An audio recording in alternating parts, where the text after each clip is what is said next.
నమస్తే అన్న, అందరికీ నమస్కారం. కువైట్ కేబినెట్ కొత్త చట్టానికి ఆమోదం తెలిపింది.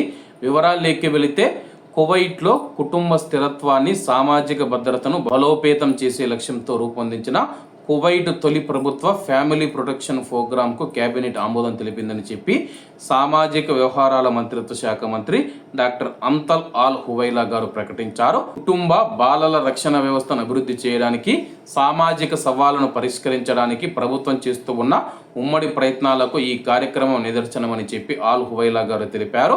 సామాజిక న్యాయ, ఆరోగ్య, విద్యా, భద్రతా వ్యవహారాలకు సంబంధించిన ఏజెన్సీలను భాగస్వామ్యం చేయడం ద్వారా ఈ కార్యక్రమాన్ని ప్రభుత్వం అమలు చేస్తుందని తెలిపారు.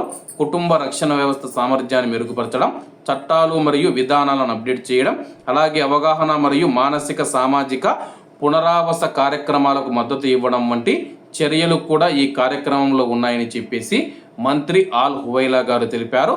కుటుంబ రక్షణ అనేది ఒక జాతీయ ప్రాధాన్యతగా ఉందని చెప్పారు. కువైట్ సామాజిక అభివృద్ధి లక్ష్యాలను అనుగుణంగా కుటుంబ స్థిరత్వాన్ని బలోపేతం చేయడానికి మరియు జీవన నాణ్యతను మెరుగుపరచడానికి ప్రభుత్వం కట్టుబడి ఉందని ఈ కార్యక్రమం ప్రతిబింబిస్తూ ఉందని చెప్పి ఆయన వెల్లడించారు. ప్రస్తుతం కువైట్లో మనం చూసుకుంటే కువైటు కుటుంబ స్థిరత్వాన్ని, సామాజిక భద్రతను బలోపేతం చేసే లక్ష్యంతో రూపొందించిన కువైట్ చరిత్రలోనే తొలి ప్రభుత్వ ఫ్యామిలీ ప్రొటెక్షన్ ప్రోగ్రాంకు కువైట్ కేబినెట్ ఆమోదం తెలిపింది. కాబట్టి అందరూ బాగుండాలి, అందులో మనం ఉండాలి. అందరికీ నమస్తే అన్న, జై హింద్.